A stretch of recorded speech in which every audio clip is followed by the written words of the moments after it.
Hello students, आज हम पढ़ेंगे discount and rebate. First of all, trade discount. Trade discount क्या होता है? It is a discount allowed by the seller. इस डिस्काउंट को जो है सेलर अलाउड करता है। किसको करता है? कस्टमर को।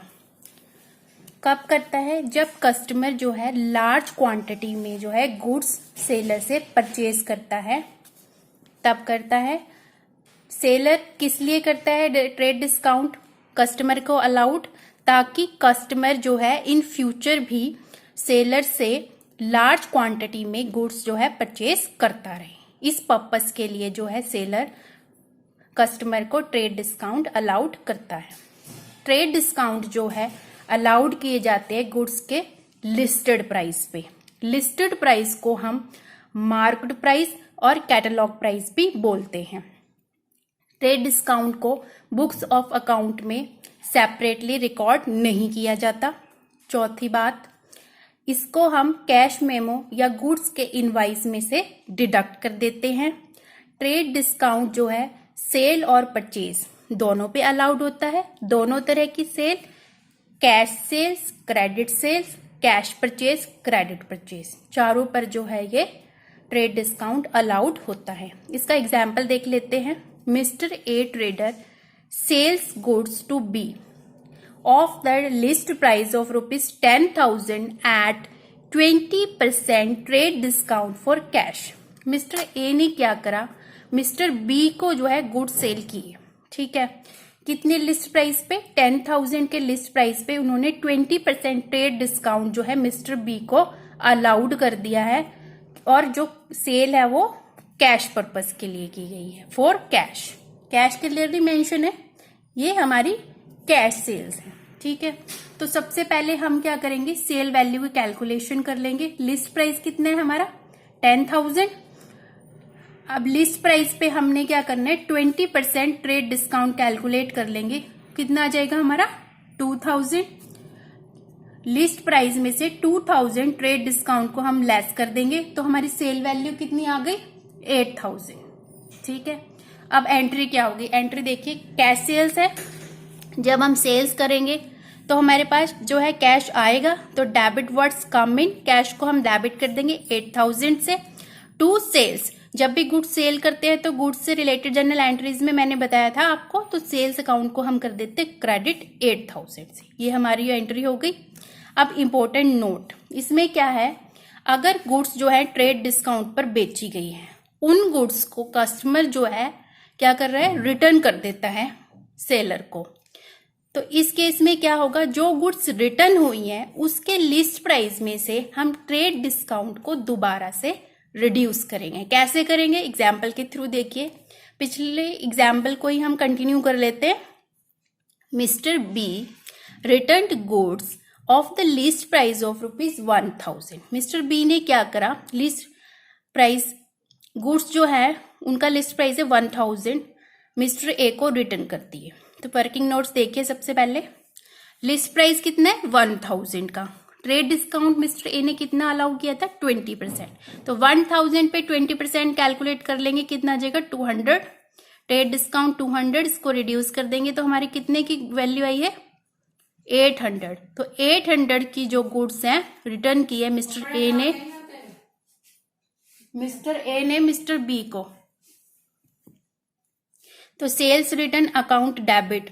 तो सेल्स जो है हमारे पास रिटर्न हुई है, सेल्स हमारे पास वापस आई हैं। तो जब भी सेल्स जो है वापस आएगी, गुड्स रिटर्न करेगा कस्टमर, तो मैंने आपको बताया था किस अकाउंट को डेबिट करेंगे हम? सेल्स रिटर्न अकाउंट को। और डेबिट क्यों कर रहे हैं? क्योंकि हमारा एक तरह लॉस है, ठीक है। गुड्स वापस आ रही हैं, सेल तो हुई नहीं, तो ये हमारा लॉस है। रूल क्या कहता है? Debit the expenses and loss. तो सेल्स रिटर्न अकाउंट को हम कर देंगे डेबिट 800 से टू बी। बी को क्यों कर रहे हैं क्रेडिट? क्योंकि बी क्या है? गिवर है। बी हमें जो है गुड्स वापस कर रहे हैं, तो क्रेडिट द गिवर 800 से। ये तो हो गया ट्रेड डिस्काउंट। आगे देखिए रिबेट। रिबेट अलाउड करता है सेलर कस्टमर को। कब करता है? सेल करने के बाद। सेल करने के बाद अगर कस्टमर के पास जो गुड्स हैं वो पुअर क्वालिटी के निकलते हैं, ठीक है, गुड्स जो है वो पुअर क्वालिटी के निकल गए, और जो गुड्स जो है जिस तरह के कस्टमर ने मांगे थे उस तरह के नहीं है, उस तरह के नहीं है, अकॉर्डिंग टू द स्पेसिफिकेशन नहीं है, तो इस केस में क्या होगा,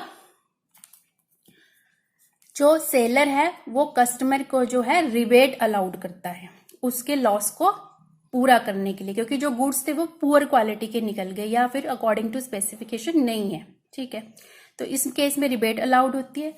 रिबेट जो है कैश सेल्स पे भी मिलती है और क्रेडिट सेल्स पे भी मिलती है। रिबेट को हम बुक्स ऑफ अकाउंट में सेपरेटली रिकॉर्ड करते हैं और रिबेट को हम इनवाइस में से डिडक्ट नहीं करते। ये थे रिबेट से रिलेटेड पॉइंट्स। लास्ट एग्जाम्पल को ही कंटिन्यू कर लेते हैं। Goods sold by A to mister B were of poor quality and therefore Mr. A allowed him rebate of ₹1000। Mister A ने जो है मिस्टर बी को जो है गुड्स बेचे थे, तो वो गुड्स जो निकल गए पुअर क्वालिटी के, इसलिए मिस्टर ए ने मिस्टर बी को जो है 1000 की रिबेट दे दी। तो मिस्टर ए की बुक्स में क्या जर्नल एंट्री पास होगी, रिबेट अलाउड अकाउंट डेबिट।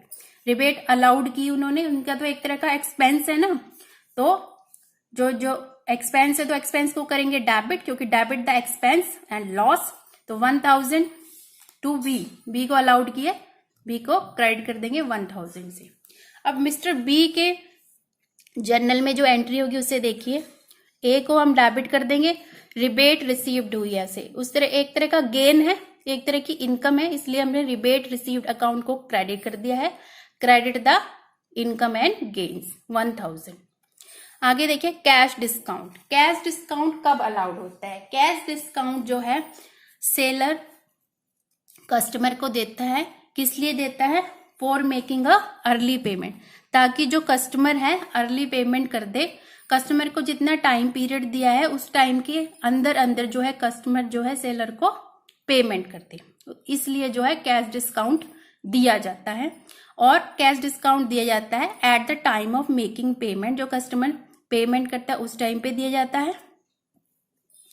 और कैश डिस्काउंट को हम सेपरेटली रिकॉर्ड करते हैं बुक्स ऑफ अकाउंट्स में। कैश डिस्काउंट को हम इनवाइस में से डिडक्ट नहीं करते। Important note, it is allowed after allowing the trade discount from the invoice price. Cash discount तभी अलाउड किया जाता है जब पहले से ही ट्रेड डिस्काउंट इनवाइस प्राइस पे दिया गया हो। जब इनवाइस प्राइस पर ट्रेड डिस्काउंट दिया जाता है उसके बाद जो है कैश डिस्काउंट अलाउड किया जाता है। एग्जाम्पल देखिए, mister C sells goods of ₹10,000 allowing the 10% trade discount and 5% cash discount. Cash discount के कैलकुलेशन, सबसे पहले हमारा लिस्ट प्राइस आ जाएगा जो कितना है 10,000 का, ट्रेड डिस्काउंट है 10%, तो 10,000 पे 10% का ट्रेड डिस्काउंट हमारा आ गया 1000 का ट्रेड डिस्काउंट है, सेल वैल्यू कितनी आ जाएगी हमारी 9,000 की। अब कैश डिस्काउंट कितना है 5%, 9,000 पे 5% का कैश डिस्काउंट आ जाएगा 450, जो हमने रिड्यूस कर देना है, हमें अमाउंट कितना रिसीव्ड हुआ 8,550। अब journal entries for cash discount and cash discount received. जब हमें कैश डिस्काउंट रिसीव्ड होता है तो क्या जर्नल एंट्री पास होती है, तो हम इसमें कर देंगे क्रेडिटर अकाउंट को डेबिट। क्रेडिटर अकाउंट को डेबिट क्यों करा हमने, क्योंकि क्रेडिटर क्या है, इसमें रिसीवर है, उसको हम पेमेंट कर रहे हैं, तो क्रेडिटर जो है हमारा रिसीवर है, तो डेबिट द रिसीवर। क्रेडिटर को हम क्या कर देंगे, डेबिट कर देंगे।